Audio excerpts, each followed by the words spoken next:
What's your name? Anna what? Dwyer?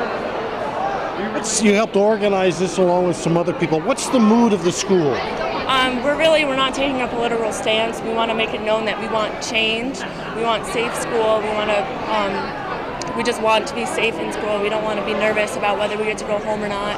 And we also want to remember the lives that were lost in Parkland, Florida. What do you think the mood of the school is? I think that everybody in the school is kind of a little antsy with things that are happening here, close to home and around the country. And we're trying to make it a safer place to have people, feel more comfortable in a place of education. Do you feel safe? I'd like to say I do, but there's no guarantee. Is this a positive thing for the school and kids or what? This is a positive movement, yes. Why? Because we are raising awareness for everything, and I don't know. Yeah, we're making the school feel aware and know that everybody in the school is actually trying to do something to make the environment safer. I promise that this will be the last time. Let's please finally make this the last time. Thank you.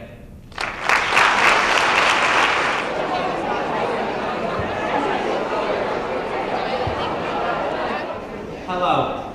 To begin, I would like to thank Nadia and Mia for the idea of today's walkout, as well as Carissa Garbarini and Casey Kratz for organizing everything before me.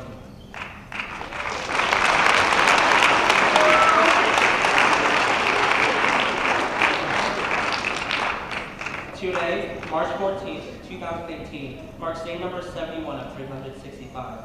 Today marks exactly 1 month since the Stoneman Douglas High School massacre in Parkland, Florida on February 14th. Yet another tragic event at yet another school.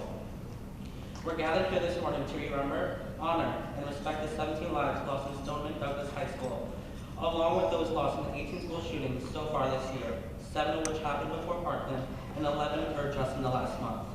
Law enforcement has done a good job at thwarting attacks, but the number of daily threats to schools has increased up to 64 to 98 threats a day since Parkland. I want to take this time to emphasize the importance of action and promote the precautions that communities all around us need to take. For those of you who may not know me, my name is Ian Valera, and I'm a senior here at Hudson High School. My peers and I have spent a lot of time discussing the issues at hand, and we've heard a number of arguments, both for and against gun control. And regardless of what side of the issue you may be on, the argument hasn't gotten anything done. I, along with many of us here, call for a shift in our local and national communities from these unproductive arguments to productive compromises. On the local level, we need to focus on an overall improvement of our security protocols in our school system. Let's make sure we know who's entering and exiting the building at all times. On the national level, let's start taking a proactive role rather than a reactive one. What can we do to prevent these tragedies in the future? Alyssa Al-Hadef was a 14-year-old Jewish student who played soccer and was described as beautiful, smart, talented, successful, and awesome by her mother. Scott Heigl was a 35-year-old geography teacher who was killed as he tried to usher students back into his classroom. Martin Duke Anguiano, 14, was described as a very funny kid, outgoing, and sometimes really quiet. He was sweet and caring and loved by all his family and by his brother. He was a member of the school's junior ROTC program. The Army is recognizing him with the Medal of Heroism. Nicholas Dworak was a 17-year-old senior who was recruited by the University of Indianapolis for swimming, where he would have been an incoming freshman in the fall. Aaron Face, a 37-year-old assistant football coach, was killed when he threw himself in front of students to protect them from oncoming bullets. Jane Gutenberg was 14 when she was killed. She leaves behind a mother, father, and brother. He was 3 and became a naturalized citizen in January of last year.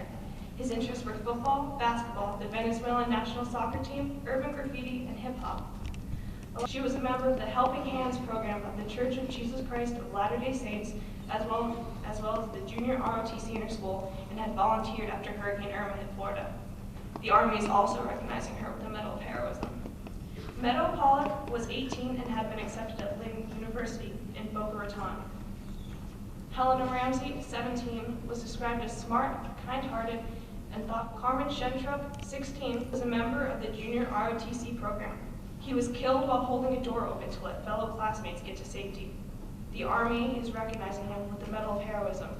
He was also posthumously admitted to the U.S. Military Academy at West Point, where he dreamed of going.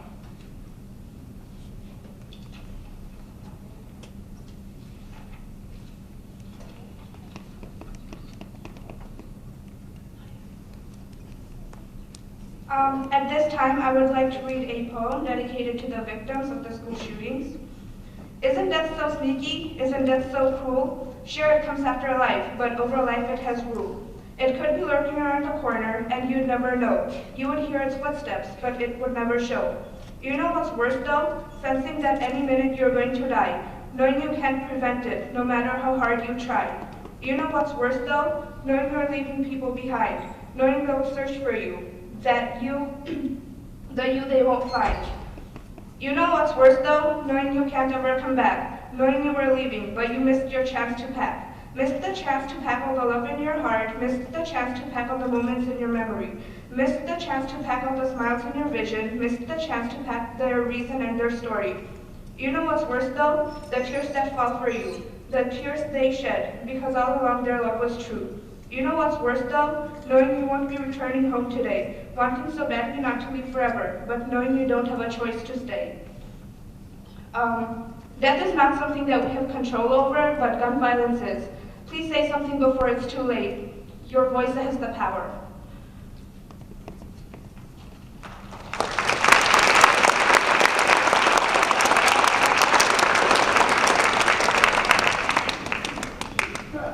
At this time, we will now have a moment of silence for 17 seconds to remember the 17 lives lost in Parkland, Florida.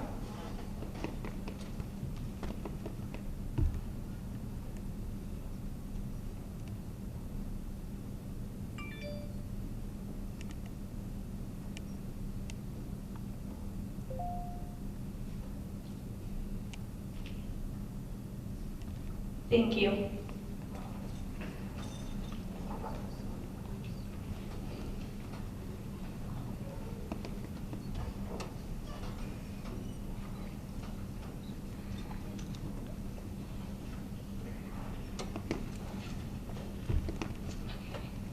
Good morning, fellow students. My name is Nosheen Tasnim, and I'm the president of the freshman class. We all must be aware of what happened a month prior from today and about all the innocent lives that were lost due to a very unfortunate event. Today, we're here joined together to commemorate the victims of the school shooting in Parkland, Florida. We must not let this tragedy be swept under the rug by our nation like similar previous events have been. We cannot treat the 17 lives lost as a statistic that we'll forget about until the next shooting occurs. Instead, we must take a stand to voice our opinions and thoughts and to take action. When I come to school every morning, I should be worrying about typical teenage things, like keeping my grades up and thinking about college. I should not have to worry about if I'll be able to go home to my family at the end of the day or not. Continuing, we need to start to put our school safety into our own hands. As we all know, the Parkland shooter was described as a person who grew up mentally ill and without any friends. He was also bullied by the people around him, and survivors say that this could have been a factor leading up to his horrible decision of shooting up Stoneman Douglas High School. We should take this as an example and start to become more friendly with the kids at our school who may seem to need a lending hand. Anyone could be thinking about committing violent acts towards others, and our kindness could steer them off into the right direction. Our presence and company will make them happier. It will show them that they are not alone and that they have somebody. So next time you see someone sitting alone at lunch or by themselves during class, invite them over to you and create a sense of belonging for them, because these devastating shootings cannot continue any longer, and if we want to see change happen, we have to take the first step and be the change. Thank you.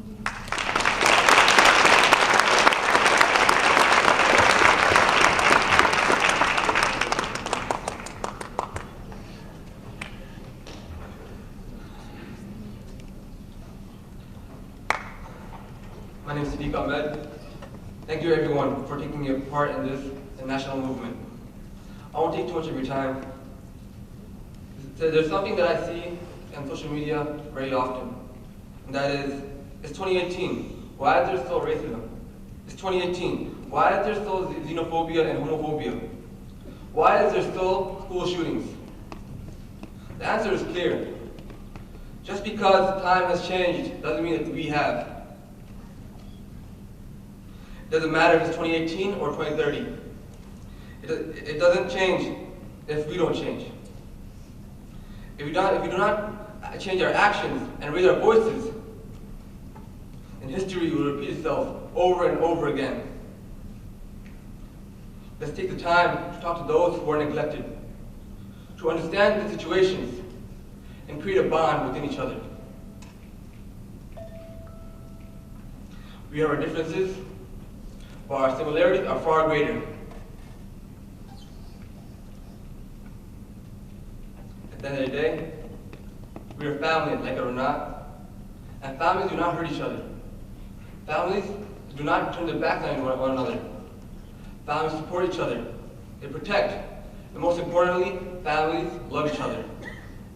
Let's find that love and put our differences behind us and unite against all odds.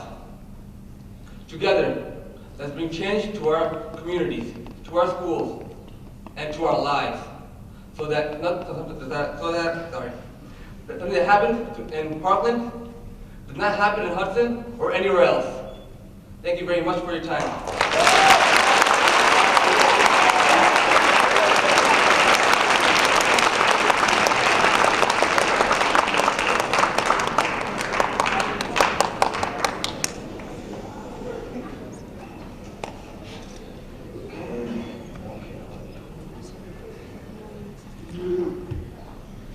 Hi, hello. My name is Pierre June, and I am a sophomore at Hudson High School. I'm the class president of the sophomore class at Hudson High School. We are gathered here this morning to raise awareness of the tragic school shooting that took place. Today marks 1 month since that dreadful day. Today I stand in front of you not to support a side in how we should solve this complex issue, but to call for one thing: unity. In a time where our country is at a crossroads and our political climate seems to be very polarized, this is something we desperately need. We are now living in a time where people have stopped talking to close friends and even family just because they support a certain politician or party. Now every time someone tries to have a discussion or debate, it ends up in people yelling at each other and then becoming frustrated, ultimately moving miles away from any real solutions. I say this to ask of everyone that hears this to do your part in coming together. Put aside all your inhibitions and challenge yourself to be one more positive force in helping to solve the urgent problem of safety in our schools. At the end of the day, most of us know someone that goes to school or is working in one. This speaks to the very fact that this is not a you or me problem, but an us problem. Whether we'd like to admit it or not, school safety is a problem that has become a nightmare in the majority of our lives much faster than we think. To wrap up, I would like to remind us of the national motto of the United States, which says, E pluribus unum, or out of one many. So let's do our part, and as a community, and making this motto more true every day as human beings, let's not be divided on an issue that requires us to be unified on. Let's do our part to not let the lives lost in Parkland be lost in vain. As the Haitian coat of arms motto says, in unity there is strength. In divided we fall, united we stand. So let's do our part, and please make your effort to be the one catalyst of change in this school. Never again. Thank you.